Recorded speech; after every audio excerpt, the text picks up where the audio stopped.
Hello and welcome to day 3 of our report into the publication this week of the Onside Sports Impact Monitor in partnership with Sport for Business, the 5th wave of which has taken place over recent weeks. This is your reflection on the things that matter most to you within the sector and across the sponsorship world. Today we're taking a look at the world of restrictions on the legislative impacts which may be coming down the line in relation to gambling, in relation to high fat, sugar and salt goods, and in relation to some possible restrictions on the alcohol sector. I'm delighted to be joined once again by Kim Kirwan from Onside Sponsorship. You're very welcome, Kim. Thanks, Rob. The world of legislation and restriction is the less exciting side of sponsorship, but it's one which is nonetheless very important. In relation to the UK at the moment, there's a very detailed look taking place at gambling-related sponsorship. In Ireland, perhaps we are a little ahead of the curve there in that the FAI and the GAA have both publicly stated that they won't have anything to do at national level with gambling brands, and there have been moves in the League of Ireland clubs as well, and clubs across the GAA and rugby, different sports, restricting gambling. Where do you think we are in relation to that here in Ireland at the moment?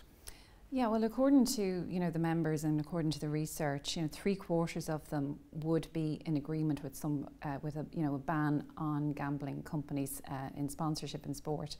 That's up from 5% last wave. So there does seem to be a very steady momentum growing there. And it would seem likely that any regulations brought in by the Gambling Regulations Act would in fact be welcomed by the industry. It's been a long time coming, but that act, together with the UK review, all seem to be coming to a head now. So I think that's definitely something that we want to be watching out for. And I think, we have Boyle Sports and Paddy Power as members of Sport for Business as well. And I think that they would be conscious of the fact of needing to act responsibly in this space. So, legislation can sometimes be a good thing for all concerned, and particularly in society. Slightly less sharp edges on it is the world of high fat, sugar and salt. The likes of the loaded breakfast cereals or fizzy drinks or sweets that are on sale, and the brands that associate. Where does the membership feel in relation to restrictions in that area?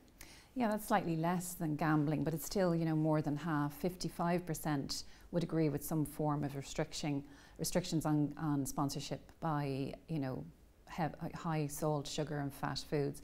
That's up 2% on last wave. So more of a sort of steady growth rather than an immediate desire to take action, but certainly something that is growing, and there does appear to be a trend there.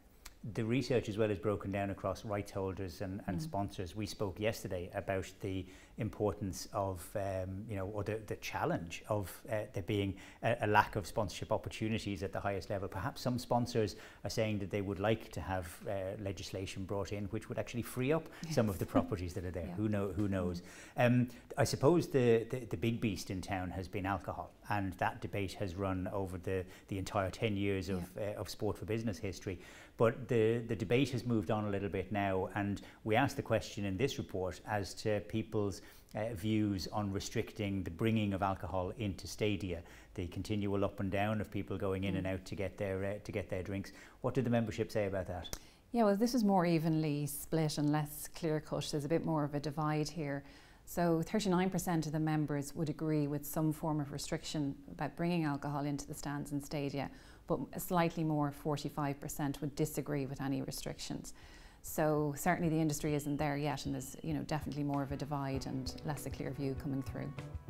Thank you very much, Kim. The question of legislation and restriction is, as we said, not the easiest one to get around, but knowing what your peers and what the sector feels about it can sometimes make the debate a little bit easier to frame. Join us again over the coming 2 days when we'll be looking at other different elements within the Onside Sports Impact Monitor.